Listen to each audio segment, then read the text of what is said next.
unlimited mage. A single bright star along with the moon illuminated the night sky. Clouds, like cotton candy, neatly enveloped the high and huge mountains. A lonely house, standing close to a rocky terrain, separated the dense and dark forest. Through the deathly silence, only one lone sound was heard, Agu. He walked not far from the house, standing on the edge of the forest. What's with the crying of a child in the mountains? The hunter who owned the house asked himself a characteristic question. Still, it seems that some kind of rat made its way and hid here. With these words, the thug took the big axe in the hope that he would quickly deal with the potential rat. Having risen to a full 2-meter height, he went towards the barn. Judging by the fact that this someone avoided all the traps and hid his presence, he is not an ordinary person. But my ears will never be fooled, the hunter said aloud to himself, hiding and waiting for the moment to remove the uninvited guest. As soon as he broke into an attack with a sharpened axe in his hands, he stopped when he ran into the barn. As he realized that this was an ordinary mirage that could be provoked because of the news he had heard earlier, he and his wife could not have children. But, as soon as he was about to go back to the house, go to bed, he was stopped by a strange stirring from the side. Turning his head, he saw a child wrapped in an ordinary light white sheet. He noticed that it was in no way suited to the cold forest climate and its cold air at night. But he did not believe his eyes, not his thoughts. On autopilot, he took the child in his hands to make sure whether this child was real or whether it was again his fantasy playing a cruel joke with him. At first, Vincent looked strangely at the gold he had found, but exactly a minute later he tightly pressed the child to himself, covering his eyes either from relief or from ordinary joy that his main goal of life at that very moment was in his strong hands. He, holding a small miracle in his arms, could not accept the fact that he was so small and vulnerable, not at all like him. From his own thoughts, he was distracted by the gentle and slightly childish voice of his wife. Vincent, what happened? What's that noise? A white-haired woman who looked more like a schoolgirl than his wife asked in a sleepy voice. The hunter, not waiting for the appearance of his petite wife, was able to squeeze out only one meager question. Oh, Olina, are you awake? God, what a thoughtless and rhetorical question. Can't I see that she woke up, standing in front of me in one nightgown and wrapped in a blanket, in slippers? God, she is so beautiful, but now there is another topic for reflection, a child in my arms. Quickly shortening the distance between her husband, Olina quickly woke up and, opening her mouth from what she saw, asked a question that worried her. What is this child? Vincent could not answer anything, since he did not know the answer to this question, because he himself did not know how a child could be here, how they went through the traps, and most importantly, who these people were, since they did it silently. The only thing he could squeeze out of himself, as if his family life hung from it. No, just. Here's the problem, he was never afraid of anything, he went hunting with almost bare hands, but as soon as it came to the well-being of his small family, he simply lost all control. In a word, he was afraid. Well, that is. Apparently, this is our child. Yes. Ours, he thought. Once he was thrown into the barn of their estate, and it was Vincent who saw him lying on an ordinary cement floor, then this is a blessing or a gift of fate. A child who lost his parents in one night found new ones again, and a family without their own children found a child. After the child opened his eyes, something unusual happened, as if the whole world was stolen by magic. At the moment when the baby waved his arms, a wind blew from somewhere and at one moment clouds began to gather in the sky, from which it soon began to rain on dry land. But the rain was not ordinary, it poured with a brilliance that was very similar to the fall of 1,000,000 stars from the sky, in response to which, the inhabitants of the nearest village sang songs of happiness and gratitude. Also, this golden rain protected the village from outside danger. The child gave the blessing of the village and became its guardian for life. Despite the fact that the village no longer had residents in need of water and food, the kid, having matured, still devoted all his free time to learning for the good life of the locals. In return for that, people considered his abilities mystical and called him a magician. Sitting on the green grass, Chiron was reading a book that occupied all his attention, that he could not hear his father calling him. "Son, are you reading a book?" "Chiron." "Dad." The baby shouted joyfully, who had turned 12 years old since the time he was found in the barn. The boy had big blue eyes, hair as golden as wheat in the fields. He was thin, but that didn't stop him from being the favorite of the locals in the small village. Vincent, from that moment on, has aged a little. He recently turned 40 years old. He had grown a thick brown beard, thick dark eyebrows were beautifully styled, and his forehead had taken on a couple of wrinkles. The axe has now become a tool for chopping wood, and not as a hunting tool. Physically, he became old, but morally, he was glad for the appearance of this boy in his life, because it was he who made it possible for the former hunter to feel real family life. He, his wife and this fellow, who gave him a second life. In the wake of these thoughts, Vincent picked up his named son and swirled in his arms. He often did this, because he loved him like his own. He never called him adopted, foundling or anything like that. He could not believe that such a sweet and capable boy got it to him. Vincent could not believe until the last that his cherished dream came true. He is a father and he is, finally, truly happy. "My cutie son. I'm done with the trees, so let's go home to eat," he said. Vincent knew Alina had already set the table. His wife was a wonderful woman, knew how to cook deliciously and became an excellent mother. While Chiron was little, she never left him for a minute. For a moment, it seemed to him that she had blossomed anew, like a rose after a summer rain. She was complimented by motherhood, despite the fact that she did not sleep at night and was always tired. The kid laughed happily, hugging his father's neck. He tries to calm his sonorous laughter and ask his dad a question that interests him.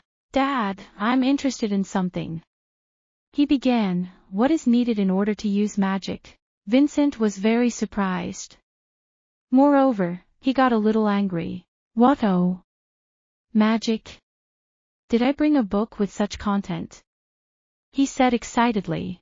The former hunter all the time tried to isolate his son from this topic. He did not want Chiron to connect his life with magic at all. After its appearance, this topic was banned. But he knew that sooner or later, his baby would ask this question, but, unfortunately, he was not ready for this dialogue. How many times he scrolled this situation in his head, but did not find answers to them. Usually, parents wait for some questions from their children and, before that, prepare answers to them. This time, there were no answers, but the problem remained. The conversation with Chiron was not pampered. Therefore, he started from the farthest beginning. "Well, is it necessary to call something specific magic?" The man began. "To defeat a bear with one arrow or knock down a tree with one blow of an axe, isn't this magic?" "Ha ha ha. Oh my God, what kind of nonsense am I talking about?" But there is no better time to invent. Chiron listened intently, taking in the scenery along the way. The dense forest, bright green, gently danced in tandem with the wind, and the village, which was in the failure of the mountains, seemed so small and defenseless. But most of all he liked the paths, as they were made from small pebbles that reminded him of small stars in the night sky. They were so carried away by their thoughts that they did not notice how they got to the entrance to the village. Near small bushes stood for the boy. One looked painfully thin, but with large glasses. He was wearing a sand-colored suit, probably also linen. The second boy was plump, with blonde hair and was holding a ball in his hands. "About Uncle Vincent," said the thin boy. "And Chiron with him," the second boy said displeasedly. They did not like to play with Chiron as they considered him a nerd who only knows how to read books and be smart. "Even if we call him to play, he still prefers to read books all day long," suggested one of the boys. "What is this thick book again? He's not lying about being able to read, is he?" With a sneer said the second. While the boys were laughing at Chiron, he and his father walked calmly towards the house, holding each other's hands. This ritual pleased the boy more than reading. This picture gave peace, a small and fragile boy walked, holding the hand of his big and formidable father. Vincent and Chiron walked and did not intend to pay attention to the words that other children would say, but certain words hurt the hunter's ears. "Such a frail, not at all like Uncle Vincent," said one of the children playing. "My mother said that they picked him up," the second boy shared the information. "Most likely, his parents threw him out because he was strange." All the words spoken first put Vincent in a stupor, and then made him very angry. They with all annoy was never able to tell Chiron that they weren't his real parents. The hunter tightly clenched his fist and spoke quietly, so that only he could hear these words. "How dare this little one? My son." He was very afraid that Chiron would hear all this. He was a vulnerable soul, a sweet boy who did not deserve everything that this evil world would give him. He decided to quickly get out of this place, but something greatly surprised him. "Chiron," he called. "Knock down a tree with one blow, magic." "It's true," Chiron said cheerfully, holding a book in his hands, which surprised his father very much. He did not think that his beloved son would let all the stings go past his ears, delving into his earlier words. All this time, he did not let go of his father's hand, as if in this bodily touch he found protection and support. Without thinking twice, Vincent called his son by name, to which the boy quickly reacted and turned his blue eyes to his father, waiting for what he would say next. Or maybe he was waiting for the moment to ask a few more questions that interest him so much. "Yes," the boy said happily. Vincent, without looking away from his son, said, "Today you helped Dad with work, so let's go to the city tomorrow. I'll buy you a lot of your favorite fruits."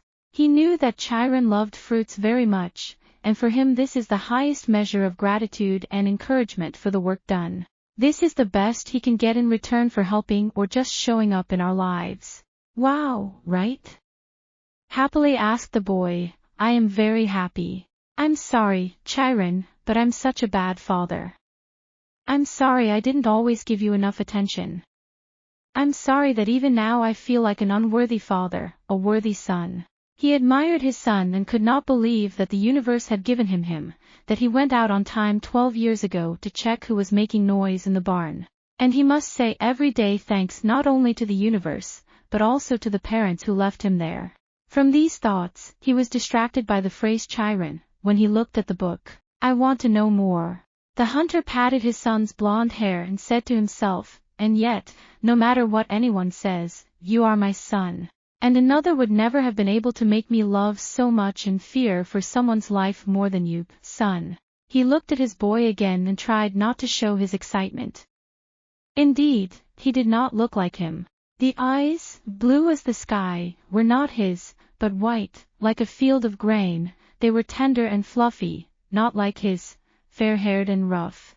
The heavenly sky was a little overcast, but this did not prevent the sun from giving its warmth to everything standing under it, the sun. In the very center of the city one could see the castle, large and with sharp-topped towers.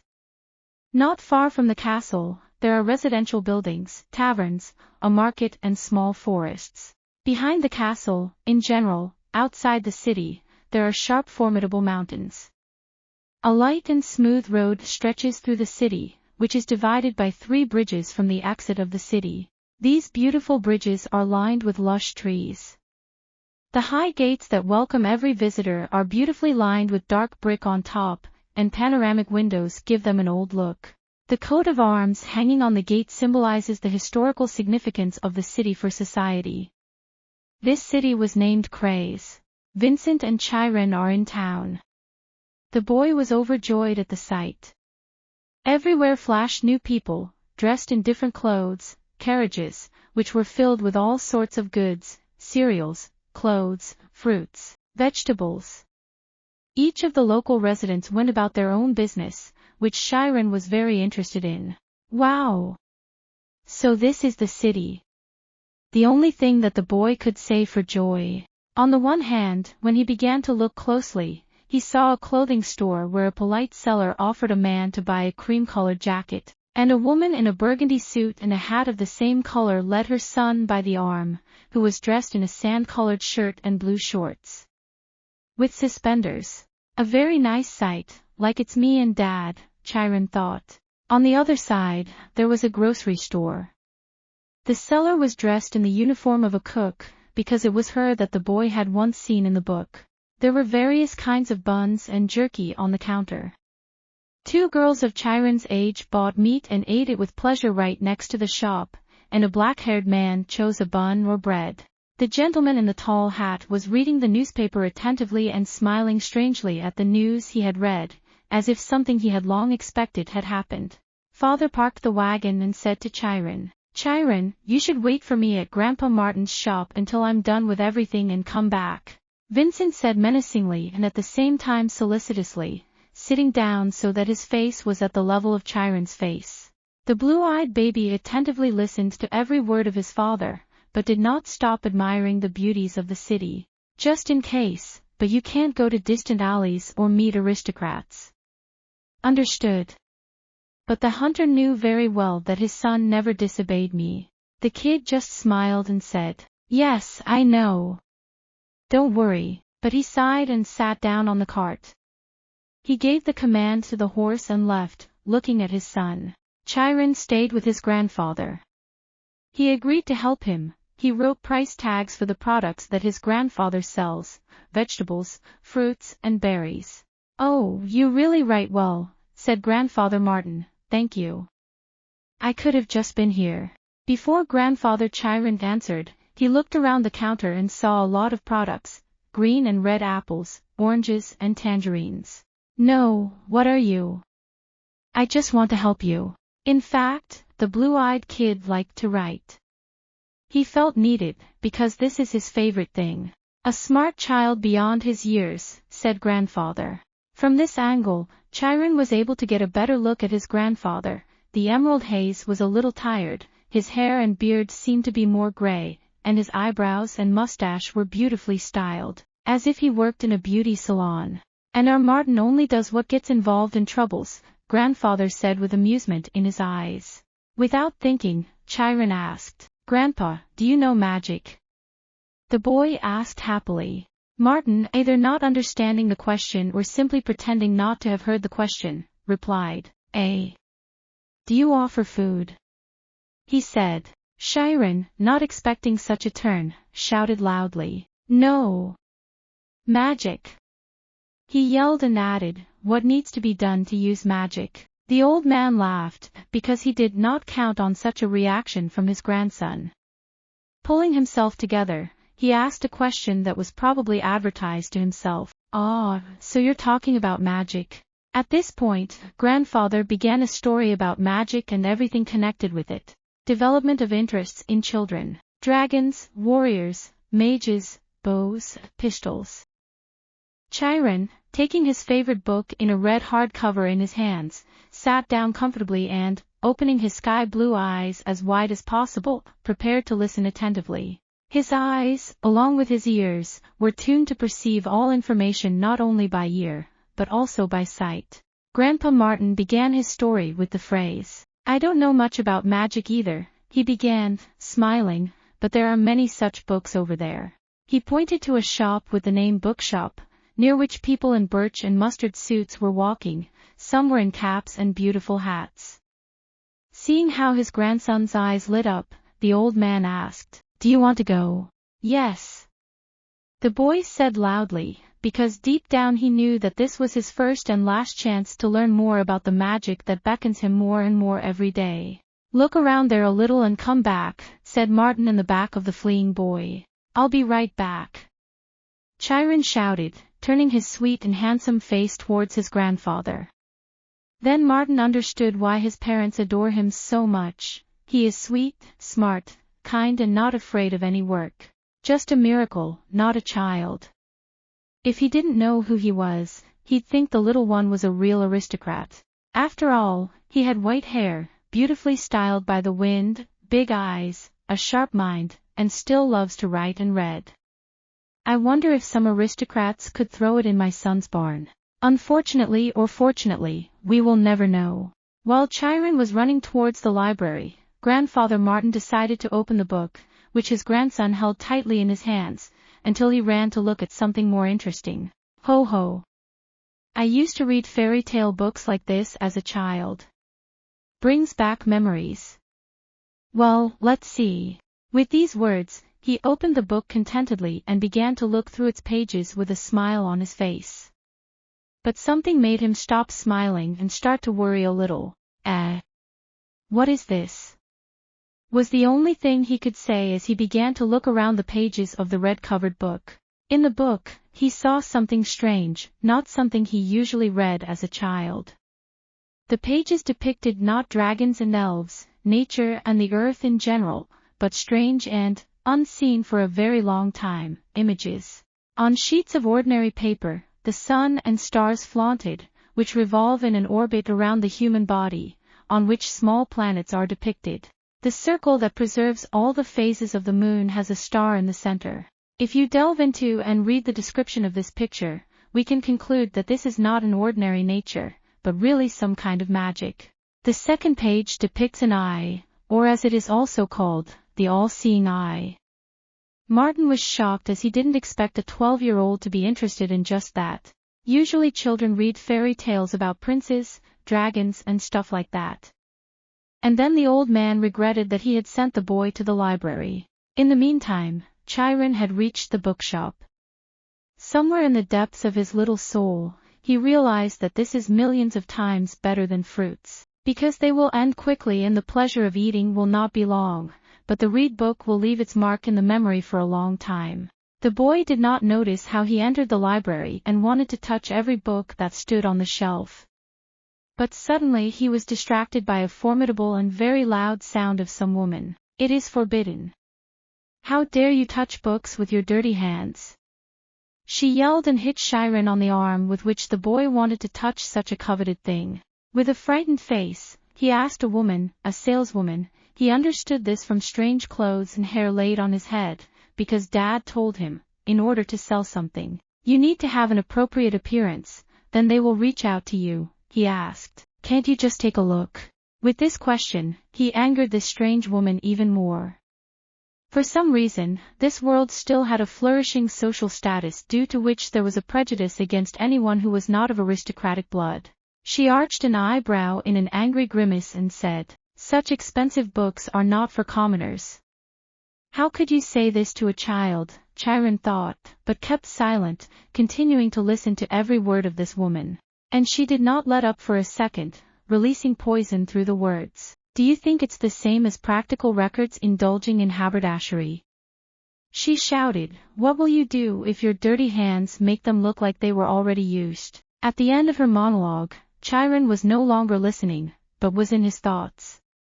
He looked at all the books, controlling himself so as not to touch and anger this ant even more. And then the thought dawned on him, the books are also very expensive. Where does Dad buy them? He was distracted from his special thoughts by the sound of doors opening. A tall man entered the store. His face was voluminous, and on his right eye was an eyepiece on a gold chain. The hat matched the color of the suit, but the shirt was white, like the feather of a swan that Chiron liked to watch from the pages of books. He came closer and asked, "Have all the books I ordered arrived?" His voice was rough, just right for his big stature. The woman immediately changed her face, even her voice became sweet, as is usually the case with all women. She put on a wide smile and asked, "Oh, head butler, are you here?" The glint in the eyes began to show more strongly its coexistence in such a rude individual.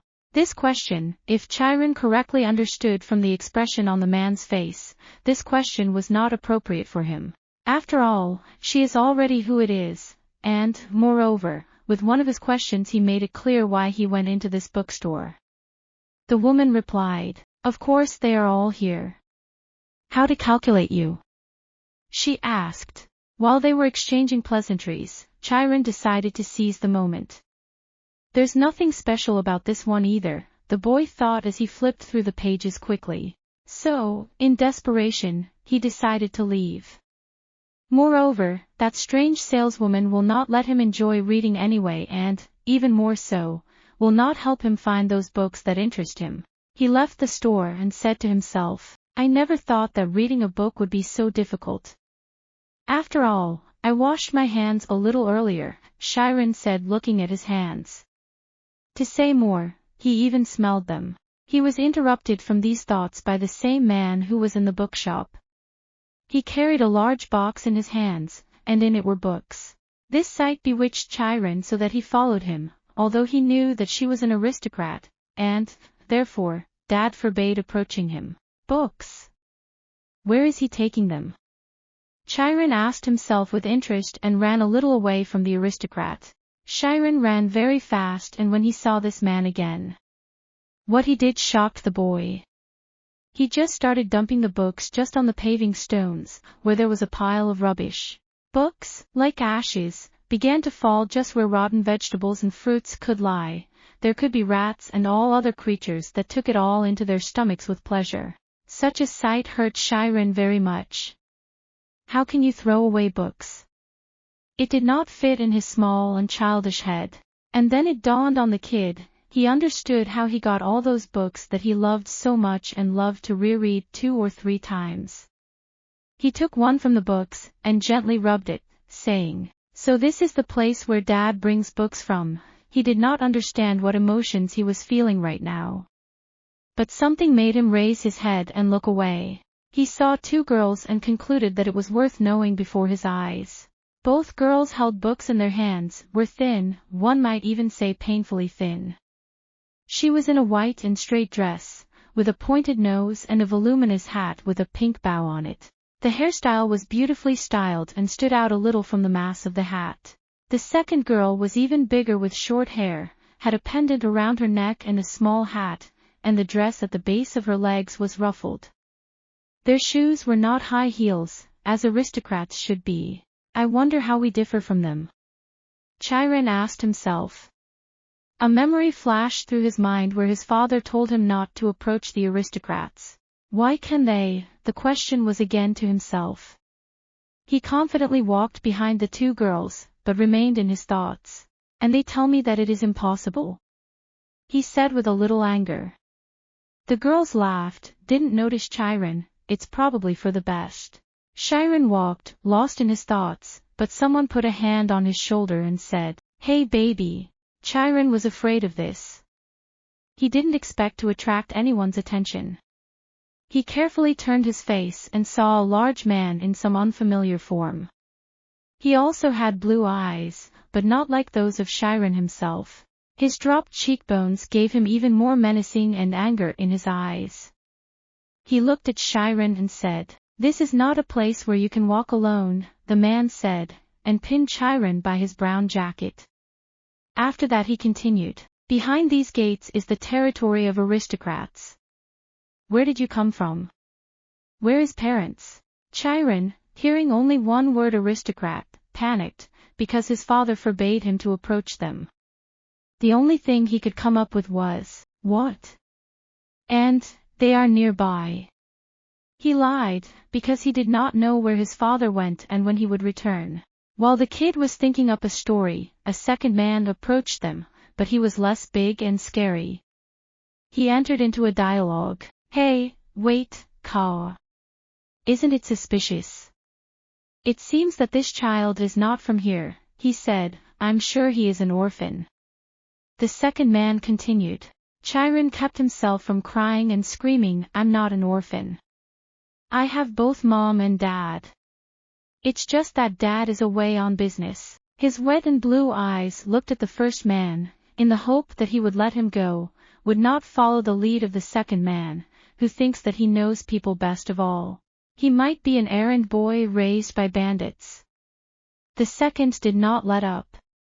The first one looked at the boy. Confusion and uncertainty were read in his eyes, as if he was rushing from one solution to the problem to the second. Close the boy like a robber or let him go like an ordinary rural guy. But, he made the decision as it should be for the guard of aristocrats. "Baby, you will have to go with us for a while," he said bitterly. But as soon as he wanted to take his hand, he realized that he was holding only his small and brown jacket. He spoke in a panic. Where did he go? He did not expect the boy to be agile and run away from his tenacious hands. He darted from side to side, looking for him with a look in the hope that he would not run far. Idiot, look for him soon, yelled another guard or soldier. What a shame. Lose one child, thought the first guard as he ran to look for him. Chiron, wearing only a cream shirt, hid behind a flower bed filled with daisies, yellow roses, and pink tulips. Due to his small stature, he skillfully sat down in a flower bed and remained unnoticed. Gone? Chiron asked himself. He was afraid to look out and check. He did not want to cause even more inconvenience to his dad, and he warned. Oh, Chiron said, shaking any insects from his wheaten hair. Still, gathering his courage, Chiron crawled out of hiding. He looked down at his shirt and pants. Dad will scold me, won't he? Probably not, Chiron answered himself. Looking closely, he realized that he was standing in one shoe, like a real ragamuffin. He noticed his right shoe on the other side of the street. He walked up to him and carefully slipped his foot into a small shoe. As soon as he wanted to rise, he heard the most cherished words for him. Well then, let's talk about what magic is. Chiron didn't move. He wanted to listen to it. He wants to know what it is and understand it. And most importantly, to find out if he can become a magician. We do not want, director. Please show me how the fire flies out. Someone, Chiron's age, he thought so, very excitedly said these words to the headmaster. Director of what? Magic schools. Schools for the children of aristocrats. But these questions were of little concern to the boy. He needed to see the magic. He raised his head and realized that the sounds were coming from the other side of the fence, where he had recently been hiding from those two mules. I concluded that, after all, this is a school of magic, and certainly not an ordinary one. He decided to stand and listen, learn something from the headmaster's lips and finally understand what magic is. He heard the director's answer to the request, and from his voice it seemed to him that this man was as old as his grandfather. If you kindle a fire in the school, we will be scolded. In return, if you solve the problem, I will show you the magic, he said. Chiron continued to listen to every word and tried to absorb them like a sponge. He heard another question from the teacher. What is the most important ability to learn magic? Knowledge. Someone of their children answered the question with confidence that this is correct. So far, no less than Chiron decided so. The boy kept listening to it all. Effort. Said the second student. After all, magic is to study all life, he continued. Someone shouted money, because, according to their logic, you need to buy a bunch of everything. Sharon listened and fought the urge to answer. The teacher, after listening to all the answers, said, so far, no one has named the correct answer. Sharon was very surprised and thought, not knowledge, not effort and not money. Then you need to be an aristocrat. He continued to lean against the wall to hear the correct answer to the question posed earlier by the director. He did not wait long, as the answer came almost immediately. The most important ability to learn magic is insight. What is insight? The students asked in unison. Sharon also wanted to ask. He waited for the man to answer the guys and, most importantly, him, even if he was not officially present at the lesson. Instead of a monotonous answer, the director held out and asked, Are there those among you who don't know how much 1 will be? Who cannot know this? Of course it's 2. One of the students shouted, as if it was the funniest question he had ever asked. The director just laughed and started talking. Then who can explain why it's 2? A trick question, Sharon thought. Someone shouted from the children. The second wanted to twist the situation and began to say, it's obvious, but he did not finish. The director waited for the students to quiet down and began to explain their confusion to them. That strange feeling that you just experienced is called insight. Previously, people did not know that 1 is 2, but many scientists, as a result of long efforts, have proved this. But don't we understand that 1 is equal to 2 without complex proofs? The director asked rhetorically, because this is a rule that has existed in the world since very ancient times. We not only memorize it, but also feel and accept completely concept. Sharon listened attentively and, as expected, heeded every word. He knew from the books that magic is interconnected with the world completely. She is dependent on him and will not be separate. While Chiron was in his thoughts, the headmaster continued. Magic also exists in the world from the very beginning, therefore we can understand and feel it completely with the help of insight. For this reason, insight is more accurate than knowledge and faster than effort. Sharon opened his mouth in surprise. He did not know that magic was so full of novelties and knowledge that he had yet to learn. The only thing he could say is, "Wow! This is genius." His eyes grew even brighter at what he heard.